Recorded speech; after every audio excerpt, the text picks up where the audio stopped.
حضرت علی نے فرمایا، زبان کا وزن بہت ہی ہلکا ہوتا ہے مگر بہت کم لوگ ہی اسے سنبھال پاتے ہیں۔ حضرت علی نے فرمایا، قیامت کی نشانی میں سے ایک نشانی یہ بھی ہے کہ جھوٹے لوگوں کی عزت ہوں گی اور سچے لوگ ذلیل ہو رہے ہوں گے۔ رسول اللہ صلی اللہ تعالیٰ علیہ وسلم نے ارشاد فرمایا، افضل صدقہ پانی پلانا ہے۔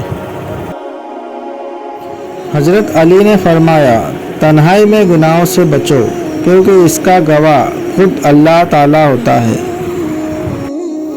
حضرت علی نے فرمایا، انسان کے تمام پریشانیاں دو باتوں کی وجہ سے ہے، تقدیر سے زیادہ چاہتے ہیں، وقت سے پہلے چاہتے ہیں۔